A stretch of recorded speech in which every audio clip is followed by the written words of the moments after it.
Good afternoon, YouTube. Welcome back to the channel. This is IMAX Sports North Football video, and today I'm going over my 2023 to 2024 AFC South regular season predictions. I've been doing these prediction videos on the channel every single year for 3 years, and this is my fourth video of the season, finishing off my AFC predictions. So, these videos are just strictly me picking games, so the record predictions could be off a little bit, just because I don't really have a whole lot of upsets. I have some upsets, but it's who I think is going to win, not nothing else. So it's not based on me trying to get a certain record for a team, but just which games I think they'll win. So let's get right into it. First off, we have the Jaguars. I have the Jacksonville Jaguars going 12-5 this year, which would put them at the 4th seed in the AFC. I have them going 5-1 in the division and 8-4 in the conference, with a 6-3 home record and a 6-2 away record. I've been going 3-5 versus winning teams and 9-0 versus losing teams. So week 1, I had them losing to the Colts. Now I have them winning against the Colts. I just thought about it more, and I just think that the Colts are going to have a rookie quarterback. The Jaguars are going to have a more experienced and complete team that really found themselves at the end of last year. I think the Jacksonville should be able to win that week 1 game, even though it is a divisional game away. Week 2, I have them losing to Kansas City. I think this will be a tight, high-scoring game, but Patrick Mahomes is going to show why he is the best quarterback in the league. Week 3 and 4 have them beating the Texans and Falcons. I think that those should be pretty straightforward games for Jacksonville to win at home. In Week 5, I have them losing in Buffalo to the Bills. I have the Jaguars losing a lot of games to good teams. I have them losing the Chiefs game, the Bills game, the Niners game, and the Ravens game. The only real major team I have them beating is, other than the Texans, obviously, is the Bengals. And I think that a lot of that is because I'm strictly picking the games, and I think that a lot of these teams are better than Jacksonville. The Ravens game is a toss up. Actually, I think Jacksonville's probably the favorite, but I think that they're more than likely to win at least one of the games that I had them lose against good teams. So I have them losing against Buffalo in Buffalo. I think Buffalo's more likely to win that one. But obviously, they could win any of those games. They have a very strong and explosive offense. Week 6, I have them beating the Colts at home. If Jonathan Taylor comes back, they could give them a run for their money in that game. But if Jonathan Taylor's gone, especially, then the Colts should not be able to have a chance at that one. I have them winning Week 7 and Week 8 away against the Saints and the Steelers. I think that they could potentially drop one of these two games because the Saints and the Steelers should be average or slightly above average teams. So the Jacksonville Jaguars could definitely drop one of these games, as they're both away games.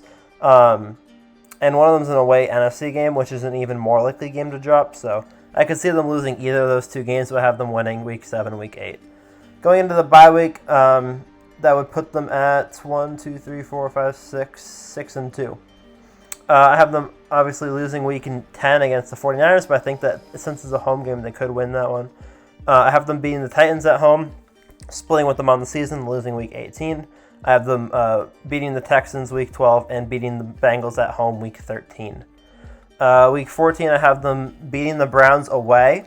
This could also definitely be an upset for Cleveland to win at home, because if Deshaun Watson outperforms how I expect him to do, I don't expect him to be bad. I just expect him to be like maybe somewhere around the 10th best quarterback in the league. If Deshaun Watson's playing like he did back in 2019, or 2018, then I can see the Texans, I can see the Browns winning that game easily. But I'm picking the Jaguars right now, as we don't know the Deshaun Watson situation. Week 15, I have them losing to the Ravens. That's obviously a toss-up. And then I have them beating the NFC South in Week 16 and Week 17. So, moving on to the Titans. I have the Titans going 9-8 this year as the 7th seed in the AFC off of tiebreakers. I have them going 4-2 in the division and 8-4 in the conference, with a 5-4 home record and a 4-4 away record. I have them going 3-3 against winning teams and 6-5 against losing teams, which I think is fairly reasonable for Tennessee. Pretty even spread with home, away, winning, and losing. And a strong conference performance for the AFC, as the AFC is a tough conference, which is why they're the 7th seed at 9-8, because they have a bunch of tiebreakers. So I have them losing away to the Saints Week 1. That could change, just because I might change my opinion on that one, just because the Saints are going to need more time to develop than the Titans have, and the Titans are going to want to start off strong with how their season ended last year. So I can actually really see the Titans winning that one. Week 2, I have the Titans winning against the Chargers. I think that's going to be a good game, a good, close, tight game. But I think that the home field advantage is going to benefit them, and I think it could be a low-scoring game as well.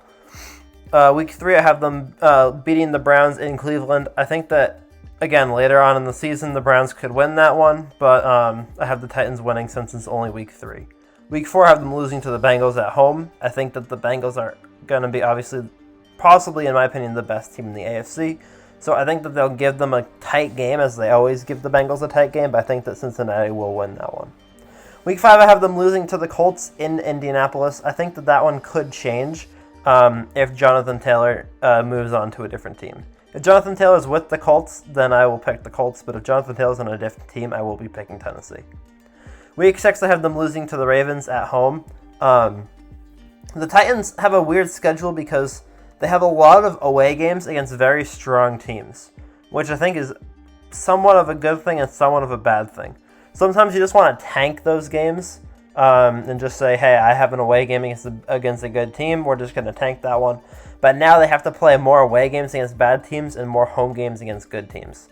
They have the Chargers, the Bengals, the Ravens, the Seahawks, and Tennessee, and Jacksonville that they have to deal with, all 5 of those games being away, which is tough. So I have them losing away, all 5 of those games being home. So I have them losing at home to the Ravens. And then they go into the bye with an okay record of, 2-4.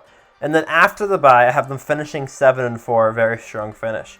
I have them winning Week 8 at home against the Falcons. That should be a fairly easy win for them. I have them winning Week 9 away against the Steelers. That could be a tough game because it's away, but I think that they should have they're considerably better than the Steelers, and they should be able to win that one. I have them losing Week 10 and 11 2 weeks in a row, both away games to the 49ers and to the Jaguars. I think that they'll split with Jacksonville, and I think that the 49ers obviously are not going to do as well as my singular game predictions are. I think that could be an upset for Tennessee, but I do have them losing that one. I have them losing also at home to the Panthers, which is, I don't know why I put that. I most likely will be changing that. I did this a couple days ago. I think that I was picking that as some random upset that the Panthers could win. I think the Panthers could have a strong team towards the end of the season, but that's a weird game for me to have picked. And then I have them winning out the rest of the year, except for an away game against Seattle. I have them beating the Colts at home. I have them beating Miami in Miami. I think that if they keep that to a low-scoring affair, then they can win that one. If it's high-scoring, the Dolphins will win, but if it's low-scoring, Tennessee will win. I have them winning at home to the Texans. I have them losing away at home to the Seahawks. And then I have them winning the last 2 games of the season, the divisional games against Houston and the Jaguars. So a lot of the NFC games I feel like are kind of arbitrary in this one. But I think that Tennessee could finish anywhere from 9-8 to 11-6, possibly 8-9, but probably a higher ceiling than a floor. But they definitely have the toughest schedule in the division. Next, we have the Colts at 5-12, and this could subject to go lower if the Colts lose Jonathan Taylor.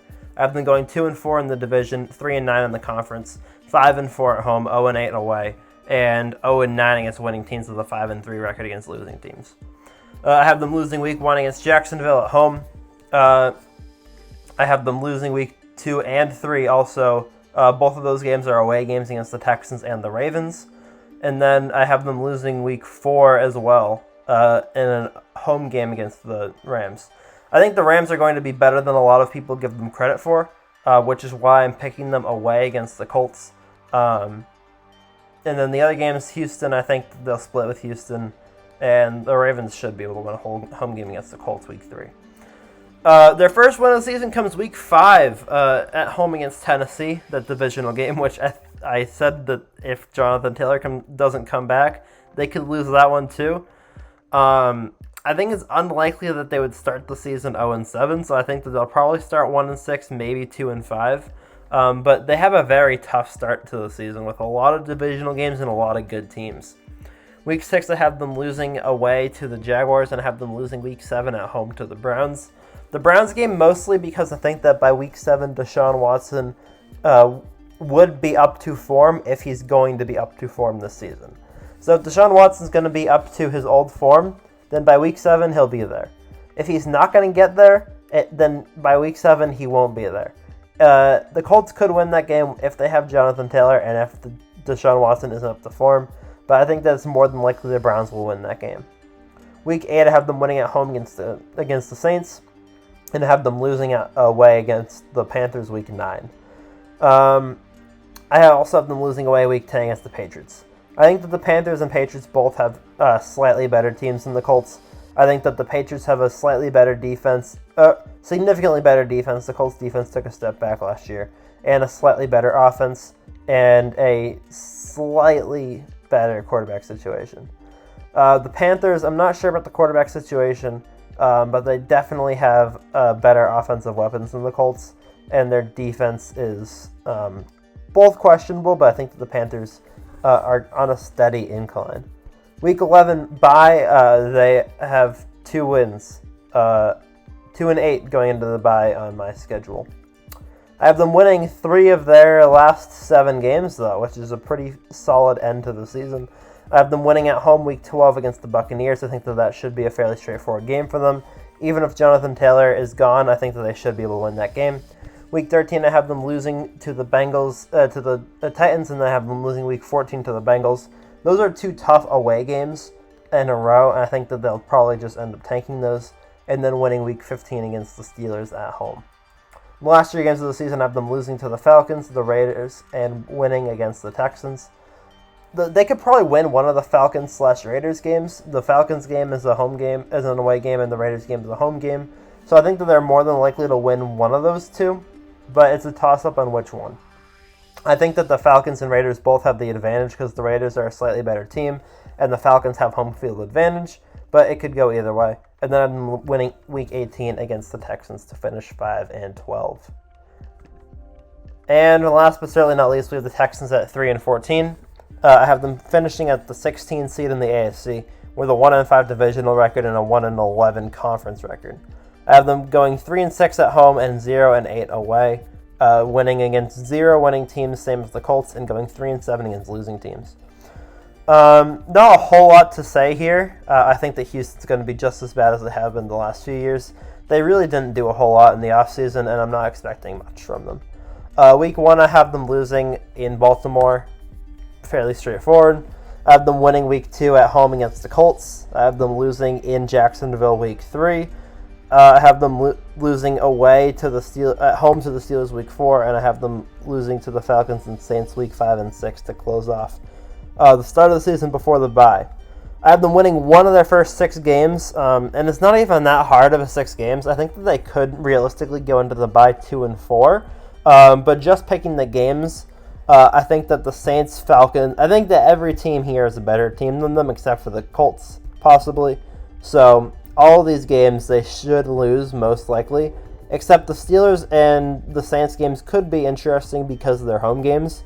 But I think that the Falcons, Jaguars, and Ravens should be able to win those 3 games.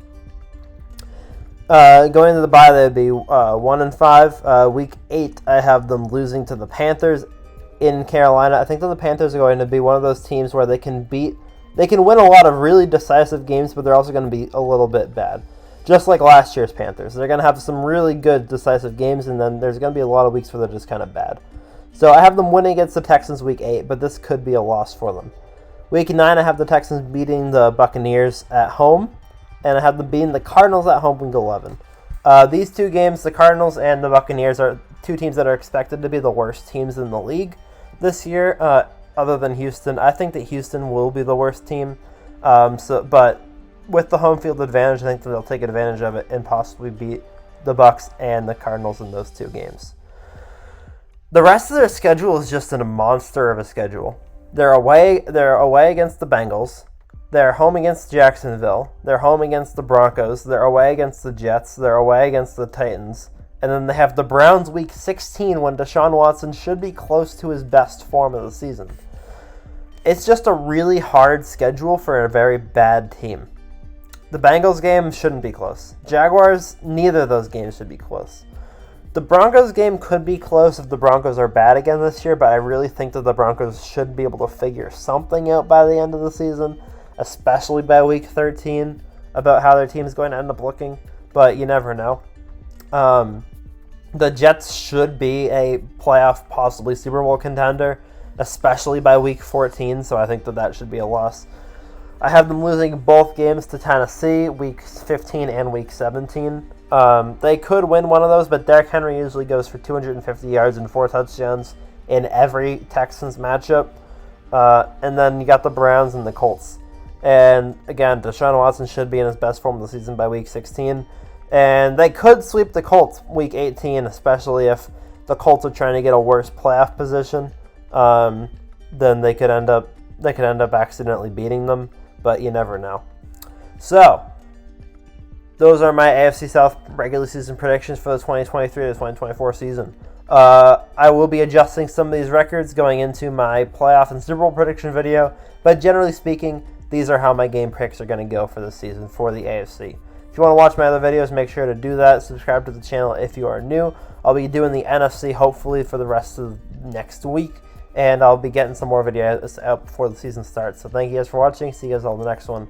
Peace.